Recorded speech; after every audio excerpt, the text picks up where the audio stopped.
Hey, welcome back everybody. How are you guys doing today? Today, we are talking about Renfield. It is directed by Chris McKay and stars Nicholas Hoult as the titular Renfield, and he is the familiar to Count Dracula, who is of course played by the infamous, lovable Nicolas Cage. Now, in this movie, Renfield is starting to do a little self-examination. It's been about 100 years since he became Dracula's servant, assistant, familiar, whatever you want to call it. And he's starting to have some second thoughts, and he wants to live his own life. He has regrets about what he's done, basically bringing people for Dracula to feast on, and not having his own life and sacrificing basically his entire being for this person. Dracula, okay. And Dracula, of course, is not having it. Meanwhile, you've got Awkwafina, who plays a New Orleans cop. This takes place in New Orleans. And she is going after the Lobos. And the Lobos are played by Ben Schwartz. And Shohreh Aghdashloo. Sorry, I know I just butchered that twice, so I apologize for that. So this feels in the same vein as like Cocaine Bear, where it's like very self-aware of like, oh, we've got Nicolas Cage as Dracula. How hilarious is that? And that's what I was kind of expecting going into this movie. And there is a little bit of that. There is a little bit of, Nicolas Cage doing his Nicolas Cage stuff. But there actually is some really good stuff in this movie between the two. And that's where I kind of wish there was more. I kind of wish there was more scenes with them together. I feel like there's basically only two. I want to say there's only two scenes of them talking together. Like, there's like the action scenes and stuff where they're in the same room. Maybe three, but like 2.5, because like one of them is kind of like an action scene with like a little bit of conversation. So I'll say there's kind of 2.5 scenes with them together. So I wish there were more conversations, because there is one where Nicolas Cage plays this really well, where he's kind of like gaslighting Renfield into thinking like, oh, that I'm the real victim here. Like I'm the one that took you in and I did you a favor and you've been holding me back. And it's like, with all the self-help stuff that Renfield is going to with, codependent relationships, it's a really good, like, theme into this. I feel like the music is a little loud right now. Let me turn it down a little bit. So I kind of wish there was more of that in the movie. Now, when it comes to the rest of the movie, there was a few laugh out loud moments, and guys, I did it right this time. I went on a Friday night. I had a few drinks beforehand. I was in a crowded theater that was super into it. Everyone clapped before you're in a really into it crowd when people clap for the Nicole Kidman AMC ad. This was the crowd I was in. I was with the right people. I did not do a Violent Night where, there was no one in the theater. I didn't even do a Cocaine Bear where I was like late to the showing and like everyone was really quiet. Like everyone was into this.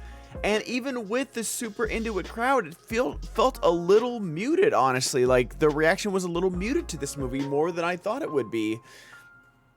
There was some laugh out loud funny moments, but the main moments in this was the action.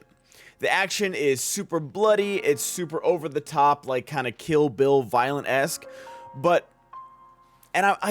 It's hard to say that this is like a critique of a film when I'm sure it's budgetary issues, when they're using fake blood, and a lot of the time the fake blood looks great, but a lot of the time, like, they are tearing limbs off, they are cutting guys in half, they are cutting heads off, and there's like no blood on anybody. Like, Dracula goes on a killing rampage, Renfield goes on a killing rampage, and their clothes are completely fine, and it's like, I'm okay with the CGI blood in the action scenes, but, have like a reaction shot of like, I think that would have been funny if like, you see it in the trailer where Nicholas Hoult like stomps on a guy and like waves as he's like going down. And that would have been funny if like blood just got all over Awkwafina. I think it would have been good. Speaking of Awkwafina, I had hoped for much more from her after The Farewell. The Farewell was one of my favorite movies of that year, and I genuinely felt that she should have been nominated for an Oscar. She was so dang good in that movie. And then she just kind of went back to what I mean, hey, pay your bills. Like, you know, that red carpet moment with Richard Zegler where it's like, oh, why did you want to be in Shazam 2? Because I needed a job.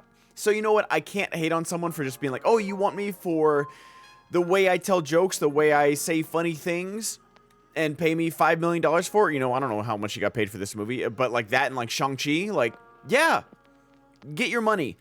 But I wanted to see, maybe not in this movie because it's Renfield, but I don't know, after The Farewell, I had such high hopes, and granted, she's still very young, and her career is very young, so I'm looking forward to seeing what else she can do, because she felt a little out of place for me in this movie. I kept thinking of, like, Zazie Beetz in this movie would have been a much better fit, and then there's, like, some romantic stuff in there, but then they kind of throw that away, and then there's her getting revenge for her cop dad that was killed by the Lobos, and that's a little bit in there, and then her relationship with her sister, and that's a little bit in there. It felt like that's what reminded me of like Cocaine Bear, where there's like a million different storylines that they just kind of throw by the wayside, and maybe, you know, this movie's another tight 90 minutes, like Cocaine Bear, Mario, and now this, it's just like in and out, so that's a compliment.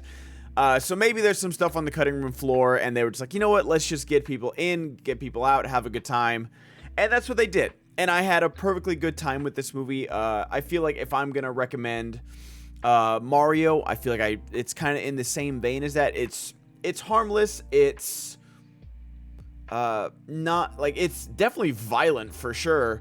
Like you're gonna feel the pain for sure in this movie. And but it's like fun violence. It's not like, you know, it's not even like John Wick, where John Wick, you felt like people were dying. Like this movie, it's like, oh yeah, he's just doing crazy things, being crazy Dracula. So, I don't know. I was going back and forth about this movie of like, if I would recommend it. If you have A-list or something like that, I'd say this is worth it. I'm going to go see Suzumi this weekend. And I know the Beau is Afraid crowd is out there, and boy, were they out last night. That's a whole different video. And I'll probably go see that sometime soon when I have 3 hours to spare.